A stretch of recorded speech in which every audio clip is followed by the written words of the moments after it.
दुग्गल परिवार भाड़े के घर में रहता है। शंभू दुग्गल अपने दोनों बेटे की शादी भी इसी घर में करता है। जैसे जैसे परिवार बढ़ने लगता है, अपने घर की मांग भी बढ़ने लगती है। एक रोज शंभू को पता चलता है कि गौतम की पत्नी स्नेहा पेट से है और वो दादा बनने वाला है। इस खबर से शंभू खुशी से पागल हो जाता है। सुनती हो, गाजर का हलवा बनाओ, सभी का मुंह मीठा करवाना है, मेरा गौतम बाप बनने वाला है। मुझे पता था, इसीलिए मैंने पहले से बना के रखे हैं। अरे तो देर किस बात की, सबका मुंह मीठा करवाओ। किरण सबका मुंह मीठा करवाती है। इतने में ही शंभू को एक फोन आता है।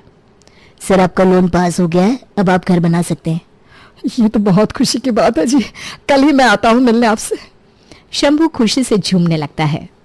हमारा पोता बहुत भाग्यशाली है, उसके आने की खबर से ही खुशी हमारे घर का पता पूछ पूछ कर आ रही है। क्या हुआ है पापा? हमारा लोन पास हो गया बेटा, अब कल ही जमीन पर काम लगवाते हैं ताकि बच्चे की पैदाइश नए घर में हो। हाँ पापा, हमारी आने वाली पीढ़ी को बिना घर के नहीं रहना पड़ेगा। अगले दिन शंभू और उसके दोनों बेटे बैंक जाते हैं और पैसे लेकर घर बनाना शुरू करते हैं। इधर किरण स्नेहा और अंजलि से कहती है, चलो अब अपना घर बन जाएगा तो कम से कम इस तरह एक एक कमरे में तुम्हें नहीं रहना पड़ेगा। किस तरह इस घर में दिन निकले हैं हम ही जानते हैं। एक मेहमान आ जाए तो लगता है उसे कहाँ सुलाएंगे। वही तो बात है ना बेटा, पता है तुम दोनों की शादी के समय दोनों बेटे और तुम्हारे पापा जी, मैं, हम सब एक कमरे में रहते थे। उसी में खाना बनाना, कपड़े धोना, नहाना। उन दिनों की याद करके ना मेरा मन खट्टा हो जाता है। चलो कम से कम अब जिंदगी के आखिरी वक्त में तो अपने घर का सुख मिलेगा। गौतम और हर्ष में से एक भाई रोज सुबह जल्दी उठकर जमीन पर चला जाता तो दूसरा दुकान। एक रोज हर्ष अंजलि से कहता है, अंजलि, आज रात को डलैया शुरू हो जाएगी जो पूरे 24 घंटे तक लगातार चलेगी, तो तुम मुझे 12 बजे उठा देना, फिर सुबह 4 बजे भैया चले जाएंगे और मैं घर आ जाऊंगा। ठीक है, मतलब कल मुझे सुबह 3 बजे ही उठकर खाना बना लेना होगा, वरना भैया क्या खाएंगे पूरा दिन।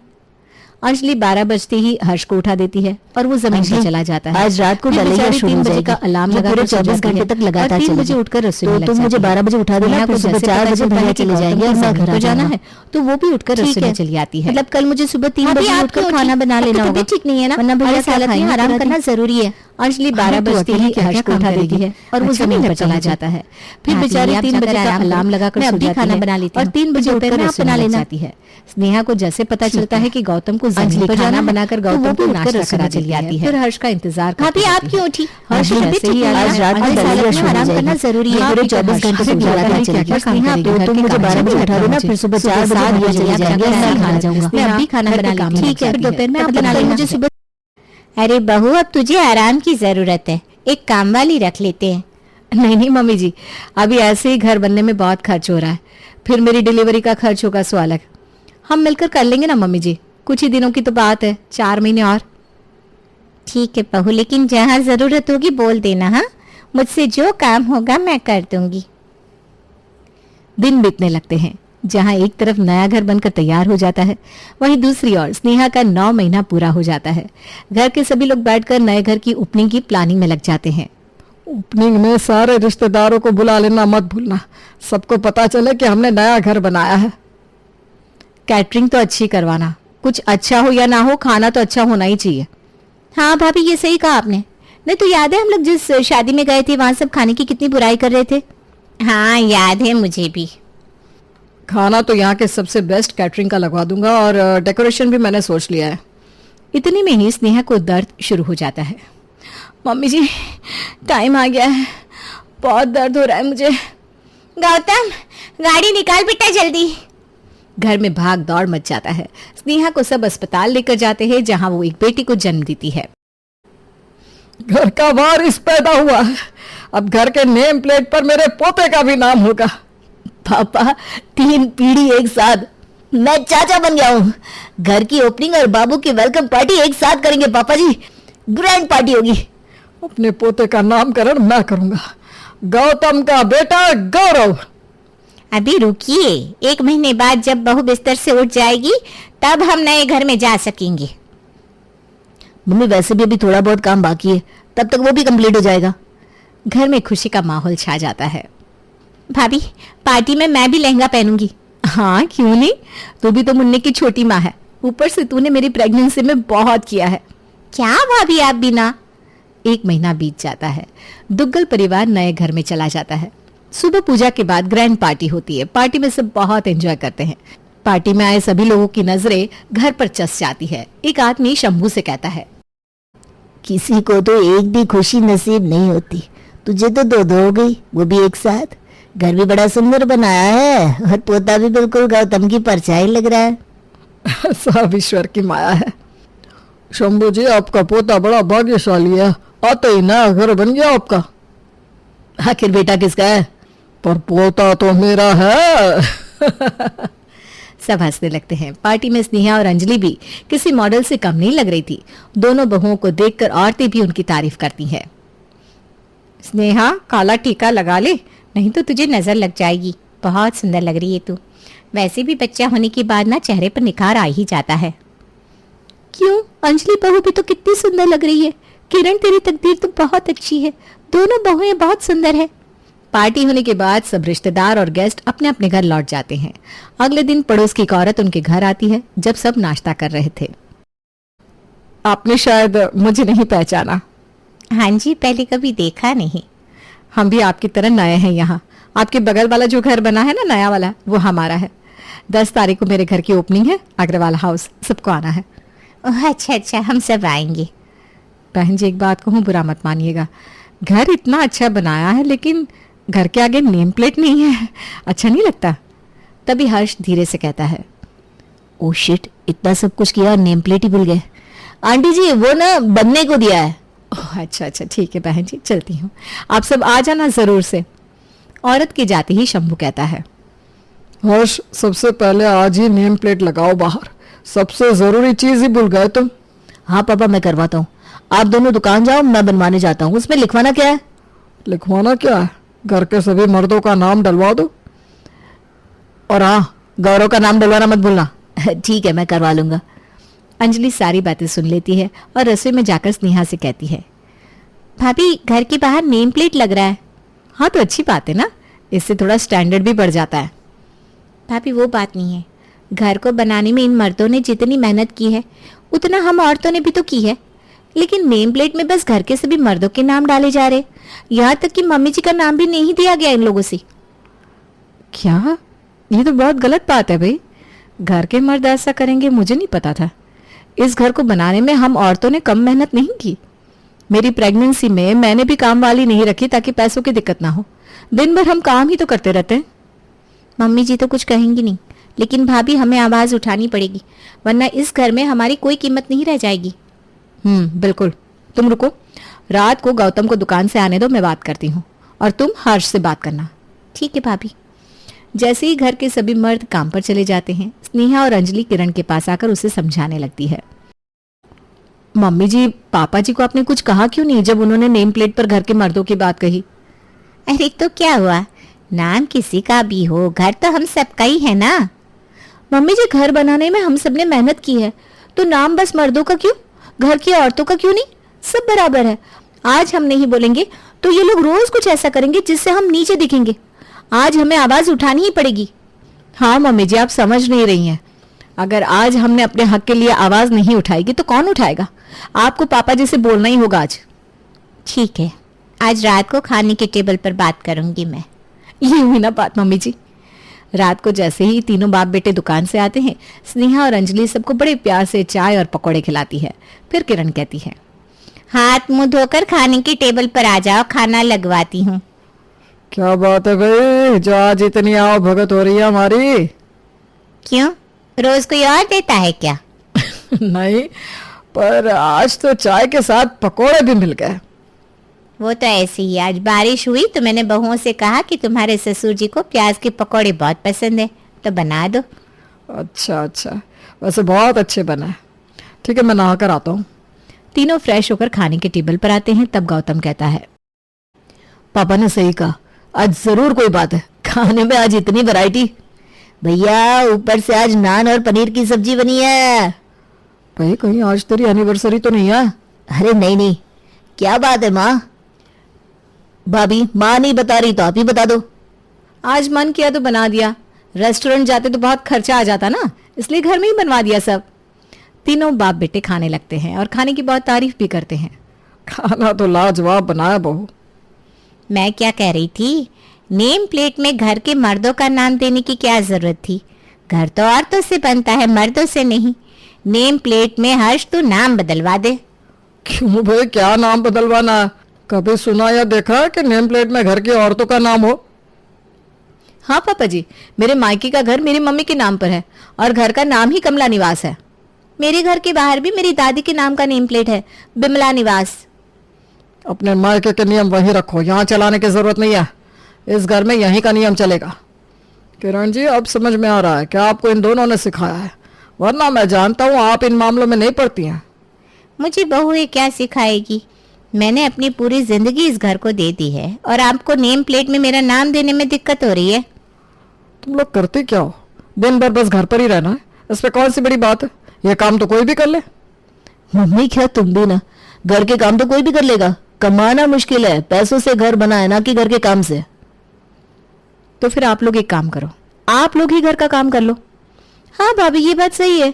जब घर आप लोगों के नाम से, घर के नेम प्लेट पर आप लोगों का नाम, तो फिर घर के काम भी आप लोग ही करो।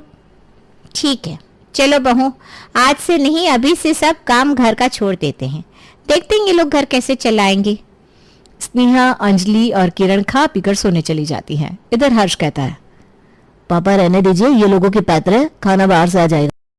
अगले दिन शंभू उठते ही चाय मांगता है और किरण सुनकर भी अनसुना कर देती है। शंभू अपने कमरे से निकल कर आता है और हर्ष से कहता है, बेटा चाय बना देना। अरे अभी जस्ट उठाओ पापा, 10 मिनट तो रुक जाओ। 1 घंटे तक इधर उधर करने के बाद हर्ष जैसे तैसे चाय बनाता है और तीनों बाप बेटे पीते हैं। भैया अब नाश्ता तुम बनाओ, मुझसे नहीं होगा। अरे भाई तू बना, मैं रात को बना दूंगा, ठीक है? पर मैंने चाय भी तो बनाई। इतना हंगामा मत करो, सबका नाश्ता बाहर से मंगवा लो। शंभू दुकान में ऑर्डर दे देता है और नाश्ता बाहर से आ जाता है। सुबह का नाश्ता 11 बजे आता है और दुकान जाने में तीनों बाप बेटों को देर हो जाती है। आज तो बहुत देर हो गई बेटा, दुकान खोलते खोलते 12 बज जाएंगे। तो क्या करे पापा, कल से कोई कैंटीन वाले को ऑर्डर करना होगा। हाँ वही कर दो। दोपहर का खाना खाने फिर तीनों 3 बजे घर आते हैं और 4 बजे तक खाकर वापस जाते हैं। पापा खाना खा तो रहा है लेकिन पेट नहीं भर रहा। हाँ वही, घर के खाने में बात ही अलग होती है। आप लोग बहक कर भी कुछ बोल मत देना, वरना हम फिर गए। रात का खाना हम मिलकर बना लेंगे। अब ओखली में मुंह डाल ही दिया है तो मुसल से क्या डरना। इधर घर में स्नेहा कहती है, मम्मी जी कोई काम नहीं है तो कितना अच्छा लग रहा है ना, बैठे बिठाए खाना मिल रहा है। हमारे टाइम में तो हम सुबह 8 बजे नाश्ता, 1 बजे दोपहर का खाना बना देते थे। वो लोग सेठ की तरह उठकर हाथ में चाय ले लेते थे और अभी तो देखिए खाने का कोई टाइम टेबल ही नहीं है। बहू खाना तो मिल रहा है, हमें क्या। रात को घर आकर तीनों बाप बेटे थक कर चूर हो जाते हैं और कोई एक गिलास पानी तक उनसे नहीं पूछता। तीनों एक दूसरे का मुंह देखने लगते हैं। फिर शंभू कहता है, अब तो पानी के भी लाले पड़ गए, रुको मैं देता हूँ पानी। शंभू पानी देता है दोनों बेटों को। फिर हर्ष और गौतम खाना पीना बनाने में लग जाते हैं। भैया तुम आटा लगाओ, मैं रोटी सेक दूंगा।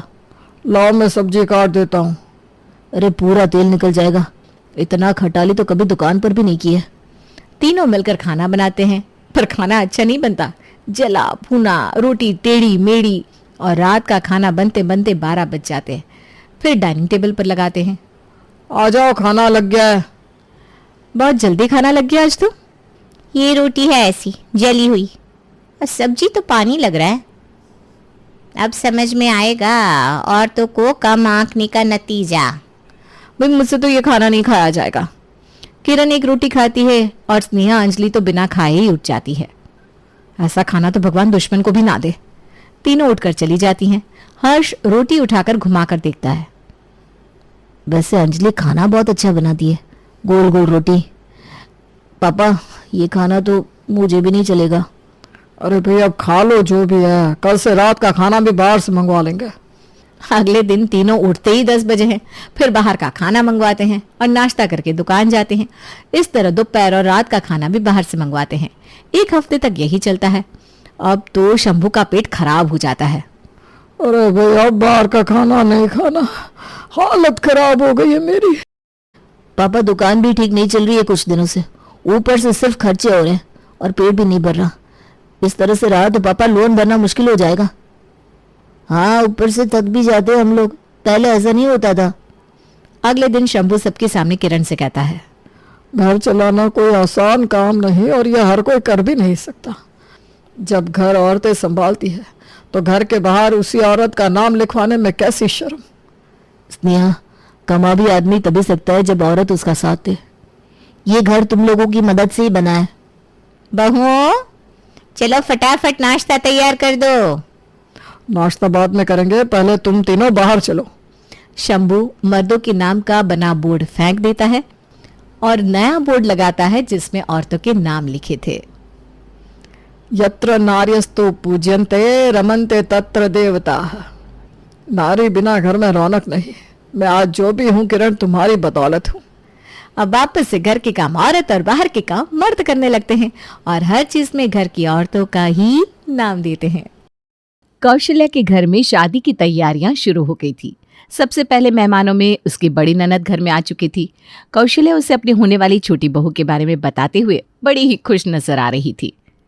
अरे जीजी, आपको क्या बताऊं, ये जो हमारी खुशी है ना, बड़ी चुलबुली है और खाना बनाने का तो उसे बड़ा ही शौक है। जब देखो कुछ ना कुछ नया ट्राई करती रहती है। कभी बर्गर बनाती है तो कभी वो क्या कहते हैं, मोमो। लेकिन अगर उससे खाने के लिए कह दो तो खाएगी कुछ नहीं, बस खिलाने का बड़ा शौक है उसे। अरे वाह, ये तो बड़ी अच्छी चोखी बात कही तूने कौशल्या। नहीं तो आजकल की बहुएं तो बड़ी चटोरी होती है, रसोई में गई नहीं और मुंह चालू हो जाता है उनका। अरे तभी तो हम कह रहे हैं ना आपसे, ये हमारी खुशी तो बड़ी ही अलग है। हमेशा दूसरों के लिए नई नई चीज़ें बनाती रहती है, खुद के लिए कभी कुछ नहीं करती। अरे फिर तो उससे मिलना ही पड़ेगा सच में। अब तुमने इतनी तारीफ कर दी है तो हमारा भी मन कर गया है उससे मिलने का। अरे जीजी, आप जब उससे मिलेंगी ना तो बड़ी खुश हो जाएंगी। हम तो कहते हैं शादी के बाद आप उसके हाथ का अलग अलग पकवान खा कर ही जाइएगा। अब ये तो बात पक्की है कि हम तो जब तक तेरी छोटी बहू के हाथ के पकवान नहीं खा लेते तब तक जाएंगे ही नहीं भाई। कौशल्या जैसा बता रही थी उसकी छोटी बहू सच में वैसी ही थी। हमारी खुशी को अलग अलग चीज़ें ट्राई करने का बड़ा ही शौक था। वो जब भी यूट्यूब पर नया कुछ देखती तो उसे ट्राई करने के लिए उतावली हो जाती। लेकिन फिलहाल तो इस वक्त अपनी शादी को लेकर बड़ी उत्साही थी। चलो चलो सब लोग आ जाओ, दूल्हा दुल्हन आ चुके हैं मंडप में। कितनी सुंदर लग रही है ना खुशी। हाँ, दोनों की जोड़ी राम सीता जैसी लग रही है बिल्कुल। खुशी कह रही थी कि यहाँ मंडप में एंट्री बड़े धमाकेदार स्टाइल में लेने वाली है। धमाकेदार मतलब? अरे रेवती माँ, वो देखो खुशी डांस करते हुए आ रही है, देखो। खुशी को नई चीज़ें ट्राई करने का शौक तो था ही, इसलिए वो बाइक पे डांस करती हुई अपने मंडप पे एंट्री लेती है, जिसे देखकर सब लोग बड़े ही खुश हो जाते हैं क्योंकि आज से पहले ऐसा किसी ने कुछ नहीं देखा था। देखा जीजी, मैंने कहा था ना सबसे अलग है मेरी छोटी बहू। देखा कैसे स्टाइल में एंट्री मारी है उसने। भाई मानना पड़ेगा तेरी छोटी बहू को, सबको चौंका के रख दिया उसने तो। अरे अभी आगे आगे देखिए क्या होता है बुआ जी। खुशी की एंट्री से सब लोग बड़े ही खुश हो गए थे। उसके बाद उसने वरमाला में भी कुछ कमाल ही किया था। वरमाला उड़कर मेहुल और खुशी के पास आ गई, जिसे देखकर वहां हर इंसान नाचने लगा। अरे माँ जी, यहाँ सब लोग बोल रहे हैं कि आपकी छोटी बहू तो बड़ी कमाल निकली। सब लोग हमारे घर की शादी की ही तारीफ कर रहे हैं। अरे हमने तो सपने में भी नहीं सोचा था कि ऐसी एंट्री भी हो सकती है, ऐसा कुछ वरमाला में भी हो सकता है। लेकिन खुशी ने तो सच में कमाल ही कर दिया, सबको दिखा दिया कि हमारे घर की छोटी बहू सबसे अलग है। शादी की ये नज़ारे देखकर तो सब मेहमान काफ़ी उत्साही हो गए थे। बुआ जी समेत मामी जी और ताई जी सब लोग खुशी का गृह प्रवेश करवाने कौशल्या के घर पहुंच गए थे। अरे खुशी बहू, देख तो तेरे स्वागत में कितने लोग आए हैं यहाँ। अरे हमें तो आना ही था। इनकी शादी देखकर तो हमें अब देखना है कि खुशी बहू खाने में क्या कमाल करती है आखिर। अरे बुआ जी, आप चिंता मत कीजिए, कल ही हमारी खुशी की पहली रसोई है, देखिएगा उसमें वो क्या धमाल करती है। कल मैं आप सबके लिए एक ऐसी चीज़ बनाऊंगी जो आपने सिर्फ फिल्मों में या इंटरनेट पे देखी होगी। फिर तो हम भी यही हैं, कल हम छोटी बहू के हाथों की पहली रसोई खाएंगे। हाँ हाँ, आप सब रुकिए यहाँ, कल मैं आपके लिए कुछ अलग सा हट के बनाऊंगी। हमसे तो अब कल का इंतज़ार करना भी मुश्किल हो गया है। कल तक का इंतज़ार तो अब सबको रहेगा बुआ जी। खुशी के आने से सबके मन में एक अलग ही उत्साह की लहर सी छा गई थी। सबको अगले दिन का इंतज़ार था कि कब छोटी बहू वो अलग सी हट के डिश बनाए और वो उसे चखे। प्रणाम बुआ जी, प्रणाम ताई जी। हाँ हाँ, प्रणाम तो सबको होता ही रहेगा। अब जल्दी से बता कि आज क्या हट के बनाने वाली है। आज मैं बिल्कुल फायर सा कुछ बनाने वाली हूँ बुआ जी। क्या कहा? फायर? बुआ जी, मैं आज फायर पानी पूरी बनाने वाली हूँ। बुआ जी, वो आपने फ़ोन में नहीं देखा जो यूट्यूब पर दिखाते हैं, पानी पूरी के ऊपर आग लगी होती है? बस आज हमारी खुशी वही बनाने वाली है। अरे वाह, आज तक तो हमने इसे सिर्फ यूट्यूब पर ही देखा था। आज तो हम इसे अपने सामने देखने वाले हैं। बड़ा ही मज़ा आएगा। आप सब तैयार हो जाइए एक नए अनुभव के लिए, क्योंकि अब मैं आ गई हूँ ना इस घर में, तो आपको नए नए अनुभव तो होते ही रहेंगे। अरे कहीं नज़र ना लग जाए मेरी बहू को। चल बहू, अभी जल्दी से बना दे ये फायर पानी पूरी। आज तो मैं इसका वीडियो भी लूँगी और अपने व्हाट्सएप पर भी रखूँगी, जिससे मेरी सारी सहेलियाँ जल जाएंगी। जी माँ जी, अभी बनाती हूँ। फायर पानी पूरी का नाम सुनते ही सबके मन में लड्डू फूटने लगे थे। सब लोग बेसब्री से खुशी का इंतजार कर रहे थे और कुछ देर बाद खुशी एक बड़ी सी थाली लेकर पानी पूरी लेकर आ जाती है। बन गई फायर पानी पूरी बहू। बस अब मेरा हथियार इसमें काम करेगा। ये रहा। खुशी ने एक बड़ा सा लाइटर निकाला और सारी पानी पूरी के चीज़ के ऊपर आग लगा दी और सबको अपना मुंह खोलकर रखने को कहा। सब लोग अपना मुंह खोलकर रखिए, फायर पानी पूरी आपके मुंह में बस आने ही वाली है। खुशी ने एक एक करके सबके मुंह में फायर पानी पूरी डाल दी, जिससे आग से सबका मुंह जल गया। सबने जल्दी से ठंडा पानी अपने मुंह में लिया और चिल्लाने लगे। हाय मर गई, मेरा मुंह जला दिया छोटी तूने तो। हाय अब क्या करूं, मर गई मैं तो। अरे फायर पानी पूरी में तो सच में फायर थी। अब तो जिंदगी में कभी आग के सामने भी ना जा पाऊंगी। अरे बुआ जी, हुआ ना अलग से अनुभव। मैंने कहा था ना आपको ये अनुभव पहले कभी नहीं हुआ होगा। अरे मुझे करना भी नहीं है ऐसा अनुभव फिर से। ये ले तेरा निक। कौशल्या, मैं तो जा रही हूँ। पता नहीं तेरी नई बहू और क्या क्या अनुभव कराने वाली है तुझे। अरे जीजी, खाना तो खा कर जाइए। अरे खाना खाने के लिए ज़बान भी तो होनी चाहिए ना। वो तो तेरी बहू ने जला दी। अब नहीं रहना मुझे यहाँ। खुशी, ये क्या, सब लोग भाग गए? अरे भाभी, इन्हें आदत नहीं है ना ऐसी अलग सी चीज़ें खाने की, बस इसलिए। अब मैं आ गई हूँ ना, सब कुछ बदल दूंगी। मम्मी जी, हम तो इसे फूल समझे थे, ये तो सच में फायर निकली। आज इसका पहला दिन ऐसा है, न जाने आगे क्या करेगी। हे भगवान, रक्षा करना हमारी। अरे पहले बर्फ तो ला, मुंह जल रहा है। मेरा भी, आइए। किसी ने सोचा भी नहीं था कि खुशी सच में ऐसा कुछ कर देगी, लेकिन ये तो बस शुरुआत थी। अगले दिन से तो वो कुछ न कुछ अतरंगी करती ही रहती थी। ये देखिए, आज ना मैंने फ्रोज़न पराठे बनाए हैं। फ्रोजन पराठे? ये क्या है भला? मैं क्या कह रही थी खुशी कि तुम भी खा लो हमारे साथ। तुम्हें भी तो इतना नया कुछ खाने का अनुभव हो। नहीं भाभी, आपको पता है ना, मुझे सिर्फ खाना बनाने का शौक है। मैं सिर्फ खाना परोसूंगी आप सबको। आखिर यही तो एक बहू का धर्म होता है ना। आप सब इन नई नई चीज़ों का अनुभव कीजिए, मैं आपको परोस देती हूँ। कल की फायर पानी पूरी से इतना डर गया हूँ मैं, आज ये फ्रोजन पराठे सबके सामने लाकर रख दिए। तेरे बीवी है, तुझे ही सबसे पहले खाना होगा। मेरी बीवी है, लेकिन पसंद तो आप सबने किया ना मेरे लिए। हाँ, आप सब भी इस सज़ा के हकदार हैं। चलिए सब साथ में खाते हैं। अरे खाइए ना, अब सब रुके क्यों हैं? खाने से पहले भगवान का नाम ले लो कि इन फ्रोजन पराठों को खाने के बाद हम सब सही सलामत बच पाए। सब लोग प्रार्थना करने के बाद फ्रोज़न पराठे खाते हैं, जो कि इतने ठंडे थे कि चबाना तो दूर की बात है, टूट भी नहीं रहे थे। तुमने पराठे के साथ आरी नहीं रखी है? इसे काटने के लिए कुछ तो चाहिए होगा ना। अरे ये ऐसे ही खाए जाते हैं, कड़क कड़क। चलो जल्दी करो, इससे पहले कि ये पिघल जाए। अरे पिघल तो हम जाएंगे अगर ये फ्रोजन पराठे खा लिए तो। खुशी के अतरंगी किस्से खत्म ही नहीं हो रहे थे।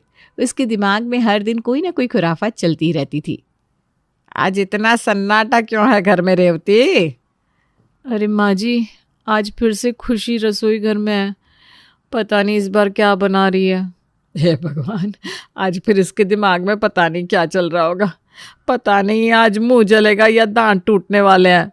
मुझे तो ऐसा लगता है मम्मी जी कि अब मुझे उपवास रखने चाहिए, उसी में मेरी भलाई है। माँ जी, लो आ गई मुसीबत। माँ जी सोचिए आज मैंने आपके लिए क्या बनाया है। अरे बहू, अब ना मेरे सोचने समझने की शक्ति खत्म हो गई है। तू ही बता दे कि आज क्या सजा है। क्या? माँ जी का मतलब है आज क्या नया बनाया है। आज मैंने गुलाब जामुन के चावल बनाए हैं। सत्यानाश। क्या? शाबाश। मैं कह रही थी शाबाश, क्या सोच है तुम्हारी। गुलाब जामुन के चावल, वाह वाह वाह। रेवती, तुम इसके लिए अवार्ड लेकर आना। अरे भाई, हमारी बहू खुशी को अवार्ड तो मिलना ही चाहिए। पापा जी। नहीं नहीं बेटा, आज नहीं। आज मेरा व्रत है और अभी मुझे बाहर जाना है। कल बात करते हैं। हाँ, निकलो यहाँ से।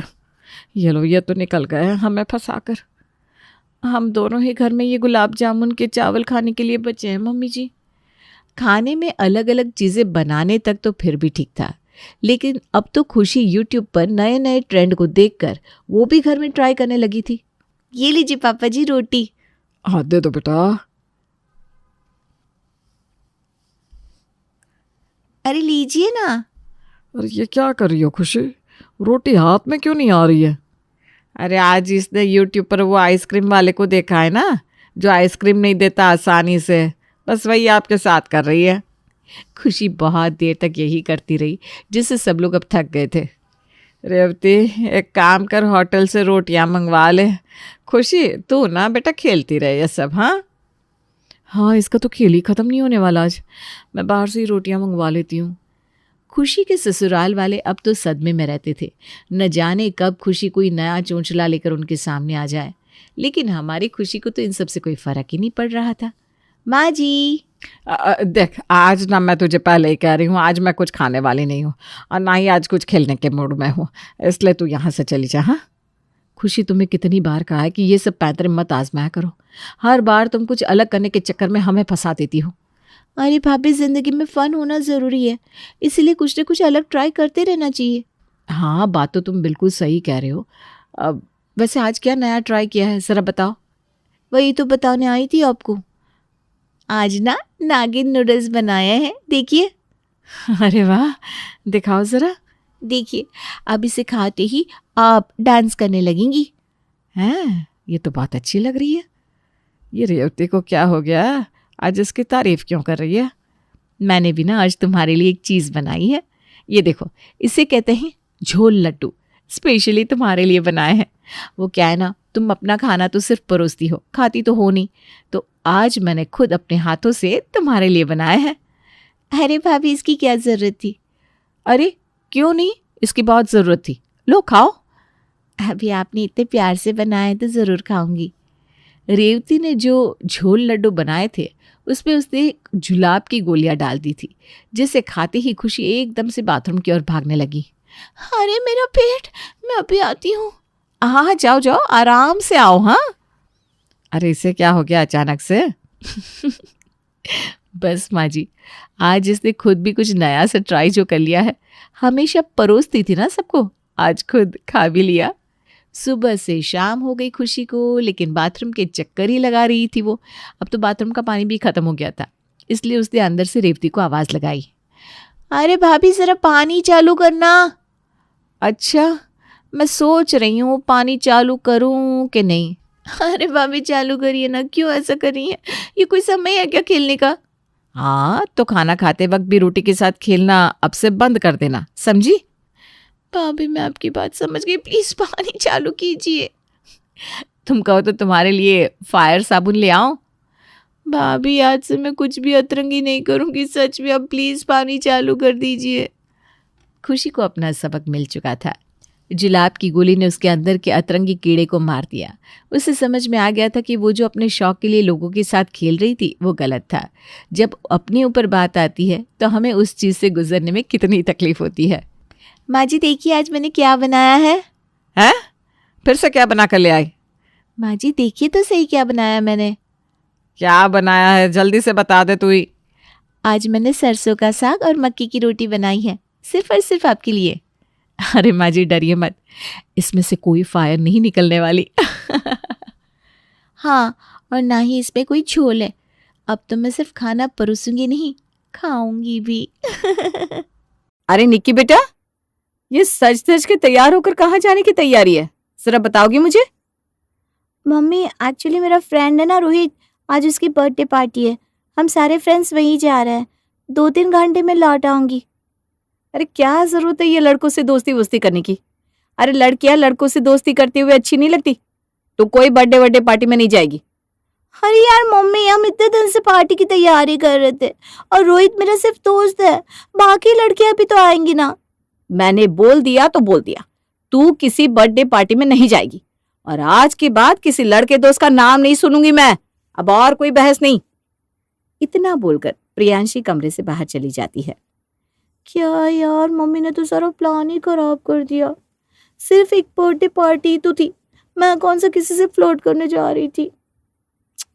कॉल करके फ्रेंड को मना कर देती हूँ। कुछ दिन ऐसे ही बीत जाते हैं। एक दिन प्रियांशी को उसके घर एक फंक्शन में जाना था।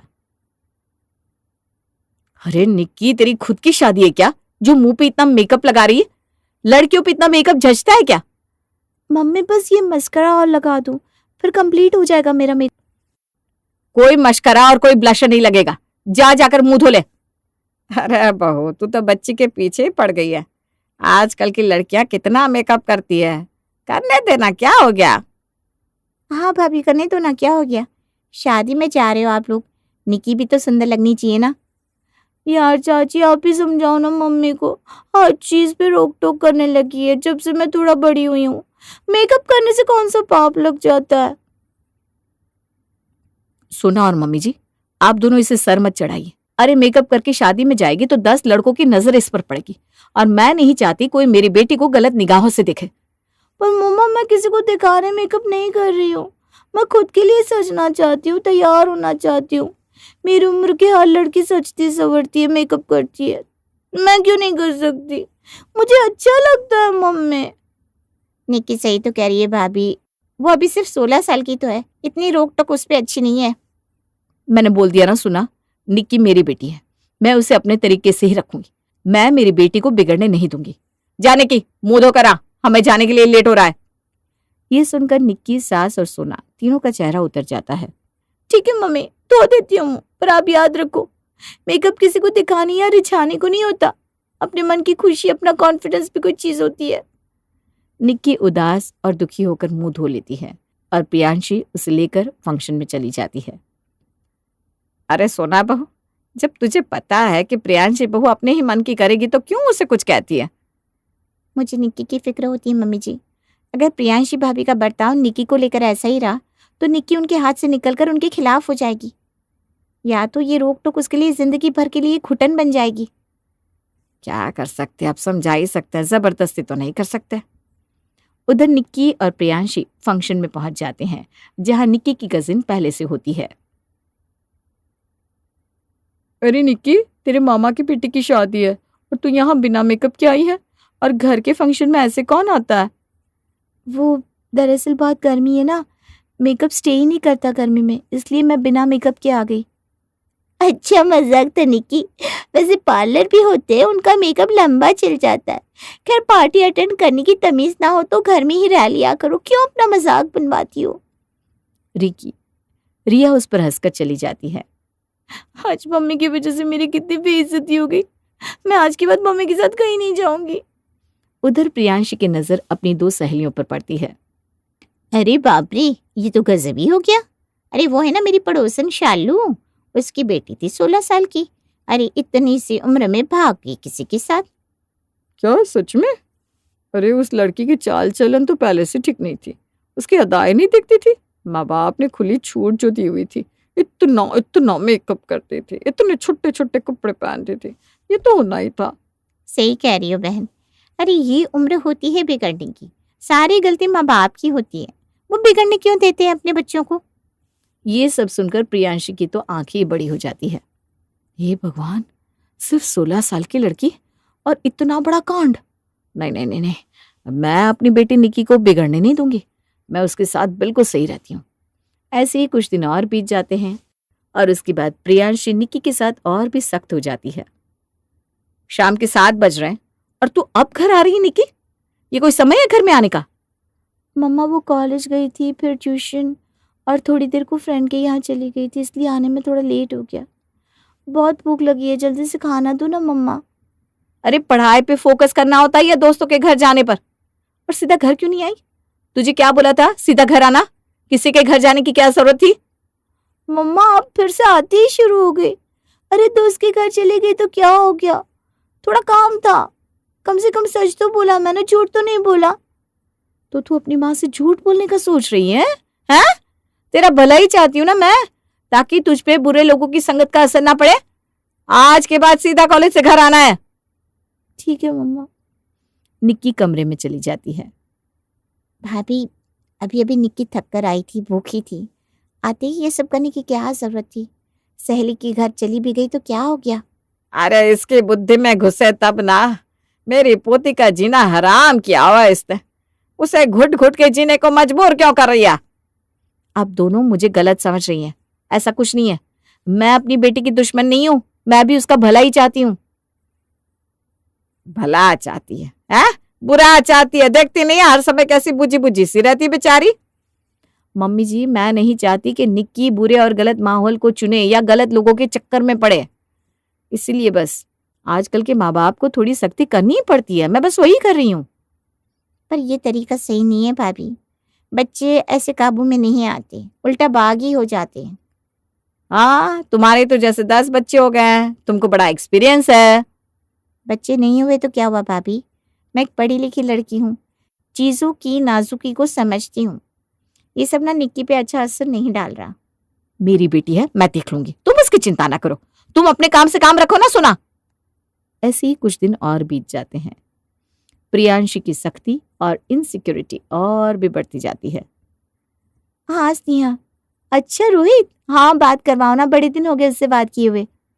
निक्की, किससे बात कर रही है? तुझे कितनी बार समझाया है कि हर समय फोन से चिपकी मत रहा कर। ला फोन मुझे दे। अरे मम्मी, हर जगह जाना तो बंद करवा दिया आपने, अब कॉल पर भी बात नहीं कर सकती क्या? कोई जरूरत नहीं है। अरे ये लोग खाली बैठे हुए हैं, तू पढ़ाई कर। और जरा मुझे शीला दीदी का फोन लगा कर दे, इतने समय से बात ही नहीं हुई उनसे। ठीक है मम्मा। बस फिर क्या था, कुछ ही समय बाद प्रियांशी ने निक्की का कॉलेज भी प्राइवेट करवा दिया था, जिसके बाद निक्की डिप्रेशन में रहने लगी। करीब 6 महीने बीत जाते हैं और एक दिन, अरे निक्की, कहाँ जा रही हो? अब तो कॉलेज भी प्राइवेट हो गया, ट्यूशन वाली मैम को तो घर पे ही लगवा दिया है। अब कहाँ चली सवारी? नहीं मम्मी, दरअसल आज मन अजीब सा था तो सोचा मंदिर हो आऊं। लौटते समय अपने लिए कुछ कपड़े भी खरीद लाऊंगी, मन अच्छा हो जाएगा। ये तो अच्छी बात है निक्की बेटा, जा जाकर शॉपिंग कर ले। पर ध्यान रहे, ज्यादा छोटे कपड़े नहीं लाने हैं। पूरी तरह से उसमें कवर हो जाओ ना, ऐसे ही कपड़े खरीदना। जी मम्मा, जैसा आप कहेंगी वैसा ही करूंगी। ये सब रसोई में काम करते हुए सोना देख रही थी। हमेशा तो निक्की प्रियांशी भाभी की बात पर गुस्सा करती है और आज इतने प्यार से मान रही है। और निक्की जिसे एक मॉडल की तरह जीना था, उससे मंदिर जाना है। कुछ तो गड़बड़ है, पता लगाना पड़ेगा। निक्की घर से निकल जाती है। सोना भी चुपके से उसके पीछे पीछे निकल जाती है। कुछ दूर जाकर निक्की के पास एक गाड़ी आकर रुकती है। आओ निकी, जल्दी से बैठो, इससे पहले कोई देख ले। हाँ जल्दी चलो, आज तो ग्रैंड प्लाजा मॉल में चलते, खूब मजे करेंगे। और स्नेहा, तू मेरी ड्रेस लाई है ना? हाँ सब लाई हूँ, ड्रेस भी और मेकअप भी। तुम मॉल में ही चेंज कर लियो। हे भगवान, निक्की तो मार्केट और मंदिर का बोलकर आई थी, फिर ये इस लड़की और लड़के के साथ मॉल क्यों जा रही है? मुझे पता लगाना होगा। वो लोग मॉल पहुंचकर खाना ऑर्डर करके बैठ जाते हैं। सोना भी उन लोगों के पीछे वाली टेबल पर बैठ जाती है। हे भगवान, घर से तो निक्की सिंपल कपड़ों में निकली थी और बिना मेकअप के, और अभी ये मॉडल वाली ड्रेस और इतना मेकअप। हे भगवान, देखना पड़ेगा क्या बात है। सोना उनकी बातें सुनने लगती है। अरे यार, कितने दिनों बाद मिल रहे हैं हम लोग। तू तो जैसे हम दोस्तों को भूल ही गई है निकी। अरे बेवफा दोस्त निकली तू यार। रोहित सही कह रहा है, तेरा लाइफ एंजॉय करने का दिल नहीं करता क्या? आज़ादी का दिल नहीं करता? घर में रह रह कर, बोरिंग कपड़े पहन पहन कर घुटन नहीं होती तुझे? होती है यार, बहुत घुटन होती है। और सच कहूँ तो अब मैं इस ज़िंदगी से थक चुकी हूँ। ऐसा नहीं है कि मैंने अपनी मम्मी के पॉइंट ऑफ व्यू को समझने की कोशिश नहीं की, बहुत कोशिश की कि मैं उनकी एक अच्छी बेटी बन पाऊँ, उनकी सारी बातें मानूं। तो फिर अब क्या हुआ? दरअसल मेरी मम्मी मुझे जो संस्कार देना चाहती है ना, मैं उन पर खरी उतरना चाहती हूँ। पर अब जो मम्मी कर रही है वो संस्कार के नाम पर घुटन है। मुझसे मेरी आज़ादी छीन रही है वो। अरे अगर मैं लड़कों को दोस्त बनाती हूँ तो क्या मैं कैरेक्टरलेस हो गई? नहीं ना। अगर मैं छोटे छोटे कंफर्ट के हिसाब से कपड़े पहनना चाहती हूँ तो क्या मैं गलत हो गई? अगर मैं मेकअप करके अच्छी दिखना चाहती हूँ तो क्या मैं वो लड़कों को रिझाने या दिखाने के लिए कर रही हूँ? नहीं ना। ओ गॉड निक्की, तेरी मम्मी तो एकदम विलन बनी हुई है। अरे आज के दौर में ऐसे अपनी बेटी को कैद करके कौन रखता है? वही तो स्नेहा, मेरी मम्मी ने मुझसे मेरी आज़ादी छीन ली है। इसलिए अब जब वो मुझे नहीं समझना चाहती तो मैं भी उनको नहीं समझाऊंगी। मैं भी अपनी जिंदगी जीऊंगी और घुट घुट कर नहीं मरूंगी। सही कहा निकी, तेरा मन साफ है तो तू खुलकर अपनी जिंदगी जी। आज तो मौज कर ले, तुझे इतना घुमाएंगे कि तेरी सारी घुटन सारी टेंशन मिट जाएगी। इसके बाद वो लोग गाड़ी में बैठकर घूमने निकल जाते हैं और सोना घर आ जाती है। सोना, वैसे तो हमेशा बड़ा बक बक बक बक करती रहती है, आज इतनी चुप क्यों है? वो दरअसल कुछ नहीं भाभी, बस थोड़ा सा सर में दर्द है इसलिए। बस इतनी सी बात? चल मैं तेरे लिए अभी चाय बना कर लाती हूँ। हाँ भाभी प्लीज। कई घंटे बाद जब निकी घर आई तो अरे ये तो फिर से वही सादे वाले कपड़ों में है। अब निक्की अपनी जिंदगी खुलकर जीने के लिए झूठ का इस्तेमाल करने लगी है। पर मैं अभी ये बात भाभी को नहीं बता सकती, वरना वो पता नहीं निक्की के साथ क्या कर दे। 2 दिन बाद निकी किसी से फोन पर बात कर रही थी जिसे सोना सुन लेती है। हाँ, वो अपना प्लान एकदम सेट है। मैं मम्मी को मैनेज कर लूंगी। आज तो हम लोग रोड ट्रिप पे जाएंगे। मौसम भी रिमझिम का सा है, खूब मजे करेंगे। मम्मी को तो मैं कोई ना कोई बहाना दे दूंगी। तू बस सब दोस्तों को रेडी रखना, आज तो उधम मचा देंगे। ठीक है, तू टाइम पे आ जाना, ज्यादा देर मत करना।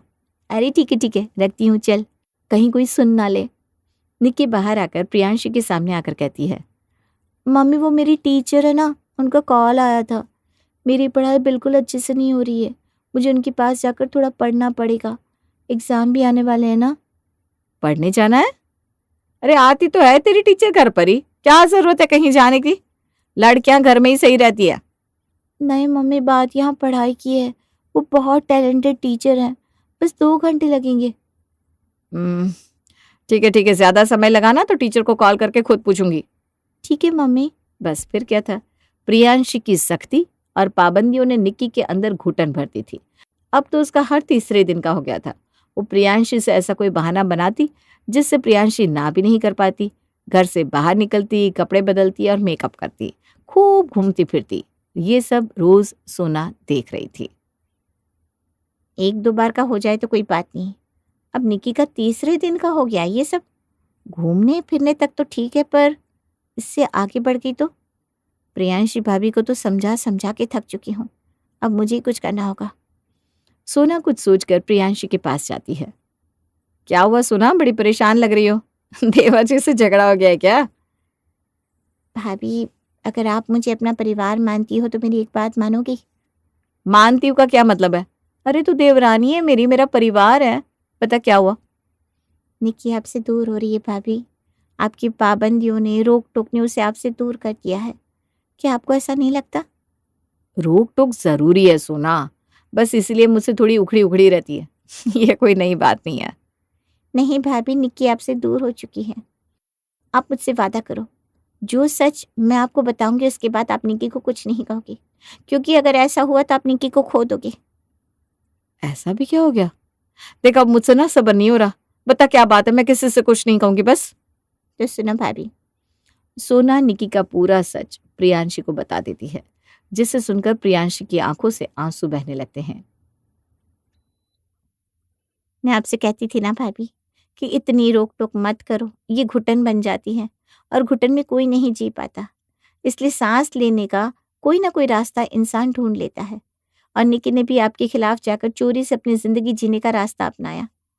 ये सुनकर प्रियांशी फूट फूट कर रोने लगती है। हे भगवान, ये मुझसे क्या हो गया? मैंने अपनी ही निक्की के मन को घोट दिया। उसे बिगड़ने से बचाना चाहती थी और मेरी बेवकूफी की वजह से वो गलत रास्ते पर निकल गई। तू सही कहती थी सोना, मैंने तेरी एक नहीं सुनी। निक्की गलत रास्ते पर निकली नहीं है, निकल सकती है भाभी। इसीलिए उसे एक माँ की तरह नहीं, दोस्त की तरह ट्रीट करो। उसे पूरी आज़ादी दो, लेकिन संस्कार के दायरे में। देखना, वो अपनी हद फिर कभी नहीं भूलेगी। तू सही कह रही है सुना, मैं अपनी बेटी की दोस्त बनूंगी। अब मैं एक अच्छी माँ बनूंगी, तू जैसा बोलेगी मैं बिल्कुल वैसा ही करूंगी। बस उसके बाद क्या था, प्रियांशी ने निक्की को हर चीज की छूट दे दी। ये देख निक्की, मैं तेरे लिए कितना सारा मेकअप का सामान लाई हूँ, और नई ड्रेस भी। आज शाम को सोना के घर पे दावत है, यही पहनकर चलना। हाँ, मेकअप और मेरे लिए? ओ माय गॉड, इतनी सुंदर ड्रेस! मैं ये पहन सकती हूँ मम्मा? और मैं मेकअप भी कर सकती हूँ? हाँ बेटा, अब मैं समझ गई हूँ कि मैं तेरे साथ गलत कर रही थी। बेटियों को अगर आज़ादी दी जाए तो बेटियां भी उनकी हद जानती है, उनको कभी पार नहीं करती। आज से तुम मेकअप भी कर सकती है और अपने दोस्तों के साथ घूम भी सकती है। थैंक यू मम्मा, मैं भी रेडी होकर आती हूँ। बस फिर क्या था, निक्की भी बाकी लड़कियों की तरह अपनी जिंदगी जीने लगी थी, और प्रियांशी तो उसकी दोस्त जैसी हो गई थी। और एक दिन, अरे निक्की, कल का प्लान है, कल हम लोग क्लब में जाने वाले हैं, तो अपनी मम्मी को क्या बहाना देगी? बड़ा मजा आएगा यार। सॉरी स्नेहा, पर अब मैं चोरी से कहीं नहीं जाऊंगी। पहली बार मेरी मम्मी मुझ पर भरोसा करने लगी है। मैं उनका भरोसा नहीं तोड़ूंगी। चल, रखती हूँ फोन। अरे पर, ओ गॉड, कॉल ही कट करती। निक्की सीधा पूरे परिवार के सामने आकर रोने लगती है। मम्मी, आई एम सॉरी, मुझे माफ कर दो। पहली बार आपने मुझ पर भरोसा किया है। मैं आपका भरोसा नहीं तोड़ना चाहती, इसलिए आपको सच बताना चाहती हूँ। मैंने आपका भरोसा तोड़ा है।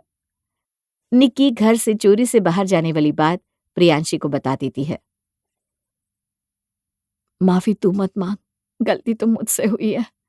मैं पहले से सब जानती हूँ बेटा। अगर तूने ऐसा किया तो उसमें सबसे बड़ी गलती मेरी थी। मैं ही अपनी बेटी पर भरोसा करना भूल गई थी।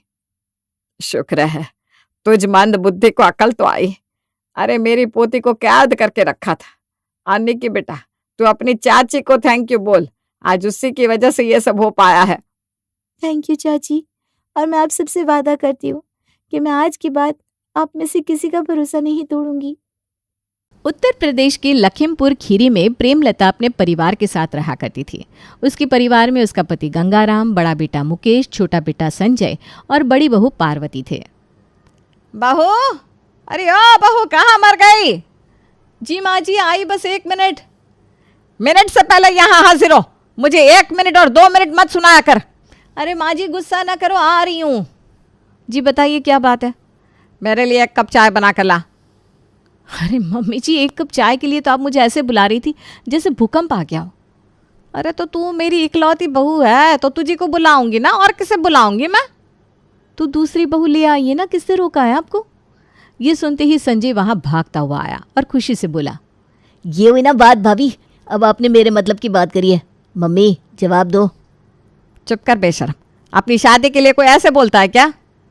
क्यों भाई, इसमें शर्म वाली क्या बात है? उसकी उम्र हो गई है तो शादी भी तो होनी चाहिए, इसमें कौन सी गलत बात है? हाँ पापा बिल्कुल ठीक कह रहे हैं मम्मी। हाँ, बहुत अच्छी बात है। तुम सब एक तरफ हो जाते हो और मुझे अकेला छोड़ देते हो। मैं अपनी नई बहू लाऊंगी तो देखना, वो सिर्फ मेरा साथ देगी। प्रेमलता की ये बात सुनकर सब लोग हंसने लगे और पार्वती बोली, लो मम्मी जी, आपने भी वही बात कर दी ना जो मैं कह रही थी। मैं तो कहता हूँ अब नई बहू ले ही आओ, देर ना करो। चल ठीक है, तो इतना कह रहा है तो तेरे लिए रिश्ते देखना शुरू करते हैं। अब आएगा मजा। प्रेमलता ने तुरंत ही पंडित जी को फोन लगाया और उन्हें बुला लिया। पंडित जी, जो हर बात में अपनी राय देने में माहिर थे, थोड़ी ही देर में हाथ में एक मोटी डायरी और झोले में कुछ फोटो लेकर पहुंच गए। देखिए प्रेमलता जी, आपके संजय के लिए एकदम परफेक्ट रिश्ता है। लड़की का नाम है काजल, सुंदर, सुशील और समझदार। अच्छा, फोटो तो दिखाइए। ये देखिए, ये है लड़की। संजय जो पास ही खड़ा था, फोटो देखते ही उछल पड़ा। बस यही, अब जल्दी से उनके घर चलिए और रिश्ता पक्का कीजिए। अरे इतनी भी क्या जल्दी है, पहले लड़के से मिलने तो दे। हाँ, और अगर लड़की मना कर दे तो? मना करने का सवाल ही नहीं उठता। मेरे जैसी पर्सनालिटी को कोई कैसे मना कर सकता है? वाह बेटा, तू तो बड़ा हीरो है ना। ठीक है ठीक है, 2 दिन बाद चलते हैं, पहले सब तैयारी कर लेते हैं। 2 दिन बाद संजय का पूरा परिवार काजल के घर पहुंचा। काजल के माता पिता चित्रा और प्रदीप बड़े स्नेह से उनका स्वागत करते हैं। चाय नाश्ते के बाद बातचीत शुरू होती है। बेटा क्या करती हो तुम? मैं बिजनेस करता हूँ आंटी जी, और साथ ही अपने पिताजी का हाथ भी बटाता हूँ। अच्छा, और तुम्हारे क्या शौक है? शौक? मुझे खाना बनाना, घूमना बहुत पसंद है, और हाँ, शादी करने का भी बहुत शौक है। तुम तो बड़े मजाकिया हो। सभी लोग हंस रहे थे। अब प्रेमलता ने काजल से सवाल करना शुरू किया। बेटा तुम्हें खाना बनाना आता है? जी थोड़ा बहुत। और ये बताओ, क्या तुम्हें मेरी तरह हुक्म चलाना पसंद है? जी आपसे सीख जाऊंगी। फिर से सब हंसने लगे। थोड़ी बातचीत के बाद काजल और संजय को अकेले में बात करने का मौका दिया गया। दोनों ने एक दूसरे को पसंद किया और कुछ ही देर में बात पक्की हो गई। लो भाई, अब सबका मुंह मीठा करो। लेकिन मम्मी जी, मिठाई खाकर कहीं आपकी शुगर ना बढ़ जाए। अरे चुप कर, ऐसे समय में बीमारियों की बातें मत कर। मेरे बच्चे का रिश्ता तय हुआ है, ऐसे समय में मीठा नहीं खाऊंगी तो कब खाऊंगी? मरने के बाद। अरे भाग्यवान, मरने की बातें ना करो। सभी लोग बहुत खुश थे। संजय और काजल की शादी की तैयारियां शुरू हो गई और घर में खुशियों का माहौल छा गया। शादी की तैयारियां जोरों पर थी। घर के हर सदस्य को अपने अपने काम दिए गए थे। गंगाराम हमेशा की तरह खर्चों की लिस्ट में उलझे हुए थे, जबकि प्रेमलता हर रस्म की बारीकियों पर ध्यान दे रही थी। आजकल मैरिज हॉल भी कितने महंगे हो गए। जो शहर के अंदर है वो लाखों का है, और जो थोड़ा सस्ता है वो ऐसे जंगल में पहुंचा दिया है जिसकी हद नहीं। मुझे चित्रा बहन जी को कॉल करके पूछ लेना चाहिए, उनके यहाँ हर रस्म कैसे होती है। शादी वाले दिन कोई बवाल नहीं होना चाहिए। मुकेश बाजार से सामान लाने और व्यवस्था करने में व्यस्त था और पार्वती पूरे घर के अंदरूनी काम संभाल रही थी। आप लोग मुझे देखकर बता देना कि कोई और सामान लाना है तो मैं जाकर ले आऊँगा। हाँ हाँ ठीक है, मैं देख लूँगी, लेकिन हो सके तो आप भी देख लेना, क्योंकि मैं घर की सफाई कर रही हूँ। ठीक है, लेकिन पहले मैं थोड़ी देर आराम कर लूँ, बहुत थक गया हूँ। बाकी सब अपने अपने काम में लगे थे, लेकिन रीचा का ध्यान सिर्फ एक चीज़ पर था, वो था शॉपिंग। हर दिन उसके हाथ में नए नए बैग आते और संजय उसे देखते ही चिढ़ाना शुरू कर देता। अरे रीचा, शादी तेरी हो रही है या मेरी? इतनी शॉपिंग तो दुल्हन भी नहीं करती। भैया तुम चुपचाप शादी करो ना, मेरे शौक पर ध्यान मत दो। लगता है तूने मेरी शादी को बहाना बना लिया है अपना वार्डरोब बदलने का। भैया एक और शब्द बोला ना तो तुम्हारे कपड़े गायब कर दूंगी, फिर अपनी शादी में भिखारी लगोगे, समझे? इस हंसी खुशी के बीच प्रेमलता को अचानक अपनी बहन पुष्पा का ध्यान आया। उसने मुकेश को बुलाकर कहा, अरे मुकेश, जरा अपनी मौसी को फ़ोन तो लगा दे। मौसी? वो कनाडा वाली मौसी? हाँ हाँ वही, उसे बुलाना है शादी में। अरे मम्मी, वो आ गई तो यहाँ सबकी क्लास लेगी। सही कह रहे हैं जी, मौसी जी को बुलाना मतलब हर काम में टोका टोकी। और अगर वो आ गई तो मेरी शादी उनके स्टाइल लेक्चर में बदल जाएगी। सभी के विरोध के बीच प्रेमलता को गुस्सा आ गया।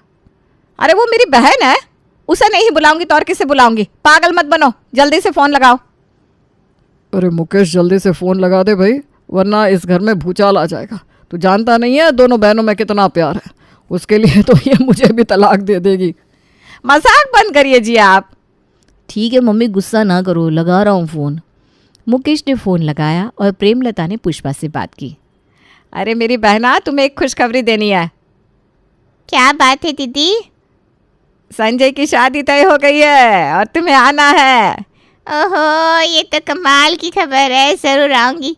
मुझे व्हाट्सएप पर इनविटेशन कार्ड भेज दो। ठीक है, मैं संजय से कहकर अब भी इनविटेशन कार्ड भिजवा दूंगी, पर तुझे हर हाल में आना है, ठीक है? हाँ दीदी, जरूर आऊंगी। प्रेमलता ने फ़ोन रखते ही संजय को कार्ड भेजने को कहा। घर के सभी लोग थोड़ा परेशान तो थे, लेकिन प्रेमलता अपनी बहन के आने से बेहद खुश थी। उसके बाद सब वापस अपने अपने काम में लग गए। पूरे घर को गेंदे के फूलों से सजाया गया। इसी बीच एक दिन काजल के पिता प्रदीप ने उनको खाने की लिस्ट भेज दी, जिसमें कई तरह के पकवान थे और साथ ही मीठे में गुलाब जामुन थे। इतना बहुत है ना, कुछ बढ़वाना तो नहीं है? नहीं जी, फालतू खर्चा क्यों करवाना है लड़की वालों को, ठीक तो है सब। फिर 2 दिन बाद पुष्पा अचानक घर आ धमकी। उनका बदला हुआ रूप सबको चौंका गया। दीदी देखो, मैं आ गई। अरे पुष्पा, तू आ गई, मैं बहुत बहुत बहुत खुश हूँ। दीदी अब मुझे पुष्पा मत कहो, मेरा नाम पैम है। Pam is very cool. Pushpa sound so desi and down market. ये तूने अपना नाम कैसा रख लिया, पैम? लग रहा है जैसे कोई पहनने की चीज़ हो, जैसे pant. Oh just shut up दीदी। हाय हाय, कितनी बदतमीज हो गई है कनाडा जाके, अपनी दीदी को शट अप बोल रही है। ओह माय गॉड दीदी, मैं कोई बदतमीजी नहीं कर रही हूँ, वहाँ ऐसे ही बोलते हैं, और वो कनाडा नहीं कनाडा होता है। अच्छा ठीक है, जो भी होता है, अपना ये विलायतीपना छोड़ और हमारे साथ शादी एंजॉय कर। ये सुनकर सभी अपनी हंसी दबाने लगे। फिर पुष्पा उर्फ पैम गंगाराम से मिलने आगे बढ़ी। नमस्ते जीजा जी। अरे अरे, ये क्या कर रही हैं आप साली जी? हिंदुस्तानी मर्द कितने इनोसेंट होते हैं, रियली। सब हंसने लगे। फिर बातचीत शुरू हुई, लेकिन बातचीत के बीच ही पुष्पा ने इनविटेशन कार्ड का मुद्दा उठा लिया। ये बताओ, ये कार्ड किसने चुना? मैंने। अच्छा है ना? तुम्हारी पसंद कितनी घटिया है, इतना basic boring old fashion design चुना तुमने। कनाडा में तो ऐसे ऐसे कार्ड होते हैं कि तुम देख लो तो बेहोश हो जाओ। ये सुनकर ऋचा को बहुत बुरा लगा। वो उठकर चली गई। पुष्पा, मेरा मतलब है पैम, अब कार्ड छप चुके हैं और बांटे भी जा चुके हैं, इसलिए ये राम कथा बंद करो और चलो खाना खा लो। ओके दीदी। इसके बाद सभी लोग खाने पर बैठ गए। खाने के बाद पुष्पा घर में चहलकदमी कर रही थी। अचानक उसकी नज़र घर की सजावट पर पड़ी। दीवारों पर और दरवाज़ों पर गेंदा फूलों की लड़ियाँ झूल रही थीं। उसने माथा सिकोड़ते हुए पूछा, अरे ये गेंदा फूल किसने सजाए? पार्वती जो पास ही में खड़ी थी बोली, मौसी जी, यहाँ सब लोग अपने घरों को गेंदा फूलों से ही सजाते हैं। ये परंपरा है, शुभ माना जाता है। ये सुनकर पुष्पा जोर से हंस पड़ी। ओह माय गॉड, ये इंडियंस भी ना कभी बदल ही नहीं सकते, सदियों से बस ये गेंदा फूल। ऐसा लगता है जैसे दिमाग में कुछ नया सोचने की जगह ही नहीं है।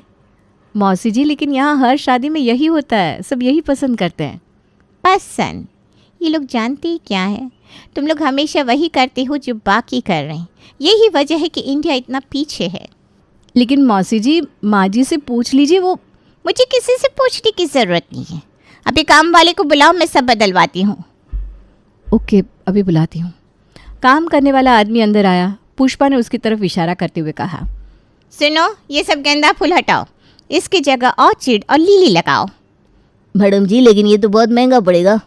तुम्हें पैसों की चिंता करने की ज़रूरत नहीं है, मैं सब देख लूँगी। बस जाओ और जितना जल्दी हो सके ये काम करो। ठीक है मैडम जी, जैसा आप कहती हैं वैसा हो जाएगा। आदमी जाने ही वाला था, तभी पुष्पा ने चारों तरफ नज़र दौड़ाई और एक अन्य पारंपरिक सजावट पर नज़र पड़ते ही बोली, और ये क्या है? ये कौन सी पिछड़ी हुई चीज़ वहाँ लटकी है? इसे भी हटाओ, सब बदलो।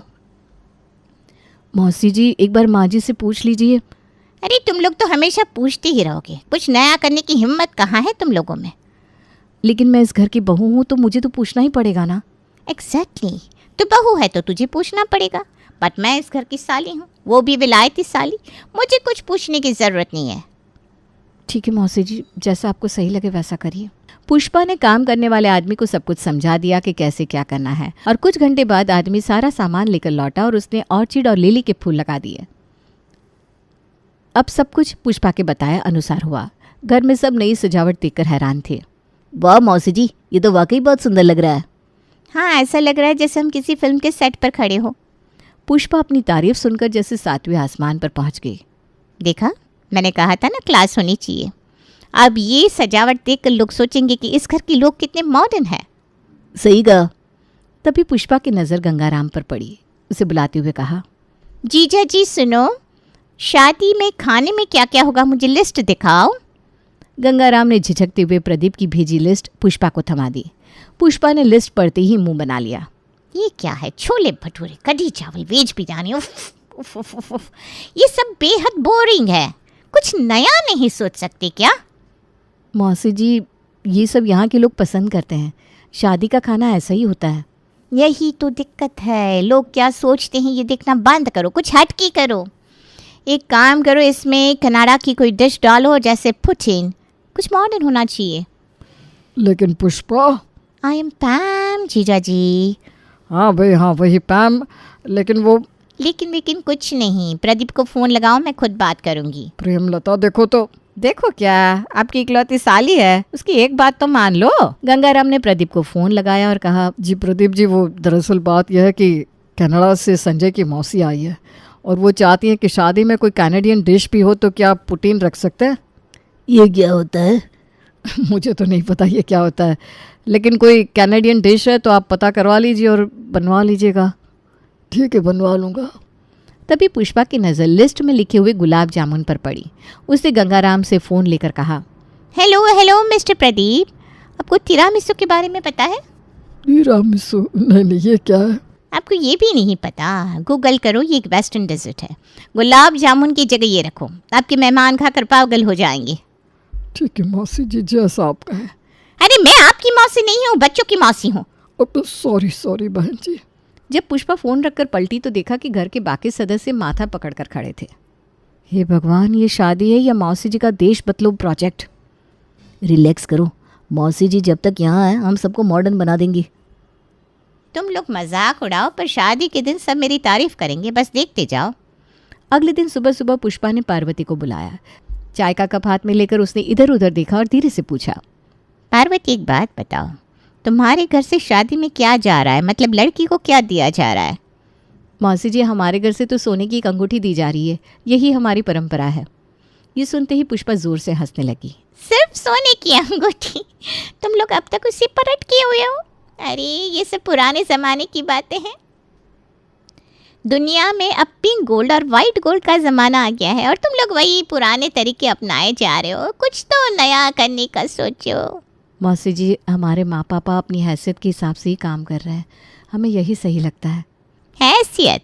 अरे लोग क्या कहेंगे, ये सब छोड़ो। सुनो मेरी बात, डायमंड की अंगूठी बनवाओ, वो भी वाइट गोल्ड के साथ, तब लगेगा कोई चीज़ दी है। पार्वती को अब गुस्सा आने लगा। उसने पलट कर पूछा, और मौसी जी आप क्या दे रही हैं अपनी भांजी की शादी में? पार्वती, मैं तो काजल को डायमंड नेकलेस दूंगी, ये मेरी तरफ से एक खास गिफ्ट होगा। पार्वती ये सुनकर हंस पड़ी और मज़े लेते हुए बोली, मौसी जी सिर्फ डायमंड नेकलेस? आप तो कनाडा से आई हैं, लोग क्या कहेंगे कि इकलौती मौसी ने बस एक नेकलेस दिया। अरे भला बताइए, ऐसा भी कहीं होता है क्या? कम से कम पूरा डायमंड सेट तो देना चाहिए। पुष्पा का चेहरा थोड़ी देर के लिए उतर गया, लेकिन उसने बात संभालने की कोशिश की। अरे सेट तो भारी पड़ जाएगा, नेकलेस ही काफ़ी नहीं है। मौसी जी, लोगों को बातें बनाने का मौका मत दीजिए। वो तो ये भी कहेंगे कि मौसी ने सिर्फ लड़की के लिए गिफ्ट लाया, बाकी के लिए कुछ नहीं। आपको सबके लिए कुछ ना कुछ लाना चाहिए था ना। पुष्पा ने दिल पर पत्थर रखकर कहा। अच्छा ठीक है, सबके लिए कुछ ना कुछ मंगवा देती हूँ। कुछ घंटे बाद गंगाराम के पास शादी में हो रहे खर्चों के बिल आने लगे।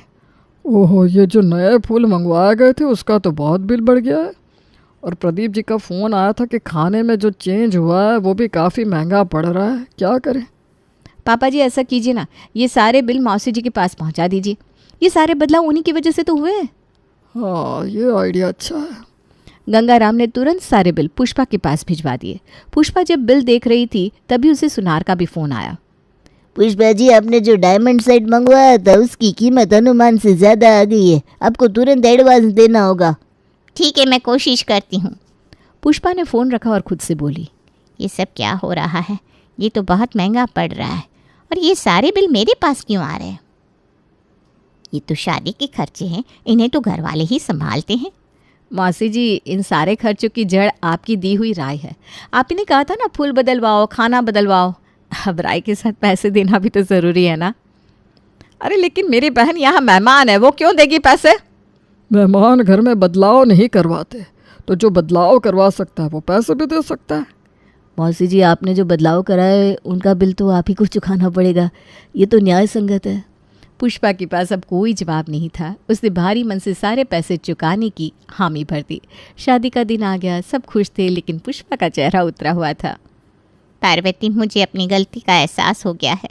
मैंने बिना सोचे समझे राय दी और उसका नतीजा अब भुगत रही हूँ। मुझे माफ़ कर दो। मौसी जी, माफ़ी मांगने की ज़रूरत नहीं है। हमने आपको सबक सिखाने के लिए ऐसा किया। अगली बार राय देने से पहले 2 बार सोचिएगा ज़रूर। अब तो राय देने से पहले 100 बार सोचूंगी। इस शादी ने मेरी अकल ठिकाने लगा दी। शादी खुशी खुशी संपन्न हुई। पुष्पा को इस घटना से बड़ी सीख मिली। सास को हुआ बच्चा। पिंकी की शादी राहुल के साथ हो गई और पिंकी बहू बनकर राहुल के घर में आ गई। राहुल के घर में राहुल के साथ उसकी मां नलिनी और पापा धर्मेश रहा करते थे। राहुल, नलिनी और धर्मेश का इकलौता बेटा था।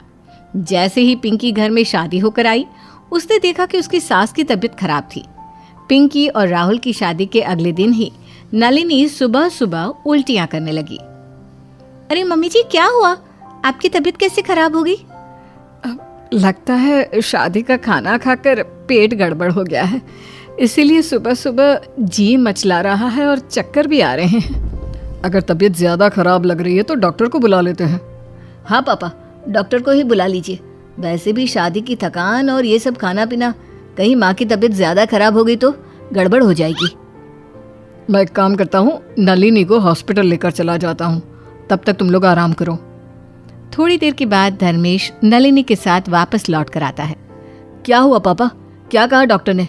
क्या दवाइयाँ बताई मुझे दीजिए, मैं लेकर आता हूँ। अब क्या बताऊँ बेटा, क्या बात है? मैं तो तुम्हारे सामने नजरें भी नहीं मिला पा रहा। क्या हुआ पापा जी? आप इतने परेशान क्यों लग रहे हैं? जो भी बात है खुलकर बताइए ना। मम्मी जी की तबीयत ज़्यादा खराब है तो हम उन्हें किसी बड़े डॉक्टर को दिखाएंगे। हाँ पापा, घबराने की क्या बात है? मम्मी को जो भी हुआ है उसका इलाज आसानी से हो जाएगा। आजकल तो मेडिकल में हर चीज़ का इलाज है। अरे अब क्या बताएं, इस चीज़ का कोई इलाज नहीं है। तुम लोगों को बताएंगे तो तुम लोग बात सुनकर हंसोगे। मम्मी जी आपकी तबीयत खराब है, इस बात को सुनकर हम लोग हंसेंगे क्यों? हम सब तो आपकी तबीयत को लेकर बहुत परेशान हैं। बताइए तो सही क्या हुआ है? अब क्या बताएं राहुल, अब तुम ना इकलौते नहीं रहोगे, तुम्हारा छोटा भाई या बहन आने वाला है। ये सुनकर पिंकी का सर गोल गोल गोल घूमने लगता है। क्या? इसका मतलब आप प्रेग्नेंट है? मतलब मेरी सास प्रेग्नेंट है? अरे धीरे बोलो बेटा, इस तरह चिल्ला चिल्ला कर बोलोगी तो मोहल्ले की औरतें सुन लेगी। वैसे भी कान लगाकर बैठी रहती हैं। अरे मम्मी जी, लेकिन इस उम्र में बच्चा, ये उम्र तो हमारे बच्चा पैदा करने की है। हाँ मम्मी, इस वक्त तो आपको पोते पोते खिलाने देने चाहिए और आप मेरा छोटा भाई बहन दुनिया में लाने की सोच रही हैं। हमने कहा ना, हमारी बात सुनकर तुम लोग ऐसा ही कहोगे। अब हम जा रहे हैं आराम करने, हमारी तबीयत बिल्कुल भी ठीक नहीं लग रही और डॉक्टर ने कहा है कि हम इस बच्चे को गिरा भी नहीं सकते, एबॉर्शन नहीं करवा सकते। अब तुम सब लोग इस बात को मानने के लिए अपने मन को तैयार कर लो। इतना कहकर नलिनी अपने कमरे में चली जाती है और धर्मेश भी उसके पीछे पीछे चला जाता है। उन दोनों के जाने के बाद, हे भगवान, क्या किस्मत है मेरी, शादी होकर इस घर में आई और जहाँ मेरी सास को मेरी डिलीवरी करवानी चाहिए वहाँ पर मुझे उनकी डिलीवरी करवानी होगी और किसी को बता भी नहीं सकती। जब पता चलेगा तब पता चलेगा, तब तक तो इस बात को छुपाना ही पड़ेगा। बस अच्छा है ना, मेरा एक छोटा भाई बहन इस घर में आ जाएगा। सही कहते हो। मैं अपने देवर या ननद का जन्म करवाऊंगी। शायद इस दुनिया में कोई मेरे जैसी बहू होगी जिसने अपनी सास की डिलीवरी करवाई होगी।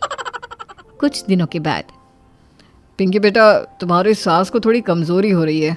वो प्रेगनेंसी के वक्त लड्डू बनाते हैं ना, वो बना देना, खाएगी तो बच्चा तंदुरुस्त पैदा होगा। हाँ हाँ, क्यों नहीं पापा जी, जैसा आप कहें मैं वैसा ही करूँगी। माँ, आप ना ज़्यादा वज़न उठाने का काम मत किया करो, थोड़ा आराम किया करो। और डॉक्टर ने कहा है ना, हल्का हल्का घूमना फिरना आने वाले बच्चे के लिए ठीक रहेगा। राहुल बेटा, मैं सोच रहा था कि बाजार से एक सुंदर से बच्चे का पोस्टर खरीद कर ले आता हूँ और तुम्हारी माँ के बेड के सामने लगा देता हूँ। तुम्हारा भाई या बहन जो भी होगा सुंदर पैदा होगा। जो काम मेरे साथ होना चाहिए था वो मेरी सास के साथ कर रहे हैं। हे भगवान, तूने भी क्या दिन दिखाए। अगर सास मेरे लिए लड्डू बनाती तो कुछ बात थी, यहाँ तो उल्टे मुझे अपनी सास की प्रेगनेंसी में उसके लिए लड्डू बनाने हैं। भगवान की लीला का क्या कहना। देखो पिंकी, वैसे तो मम्मी की डिलीवरी में अभी पूरे 6 महीने बाकी हैं, लेकिन फिर भी हमें होने वाले बच्चे के हिसाब से कुछ चीज़ें खरीद लेनी चाहिए। और तुम चाहो तो बच्चे के लिए छोटे छोटे कपड़े और दूसरी चीज़ें लाकर धीरे धीरे इकट्ठा कर सकती हो। देखो, सब कुछ तुम्हें ही तो संभालना है। हाँ, बिल्कुल सही कहते हैं आप। वैसे भी मम्मी के पहले 3 महीने तो पूरे हो ही गए हैं, 6 महीने की बात और है। उसके बाद एक बार मम्मी जी का बच्चा इस दुनिया में आ जाए तो मैं अपनी जिम्मेदारी से फ्री हो जाऊंगी। तुम्हारा डायलॉग सुन के तो ऐसा लग रहा है जैसे तुम अपने बेटे की बहू की डिलीवरी करवाने की बात कर रही हो। भूल मत जाना, तुम बहू हो और वो सास। बात तो आपकी सही है, लेकिन आपकी मम्मी ने तो सारी सिचुएशन को ही पलट कर रख दिया है। अब मैं क्या कर सकती हूँ इसमें? अगले दिन जब पिंकी मार्केट जाने के लिए घर से बाहर निकलती है तो उसकी पड़ोसन उसे रोक लेती है।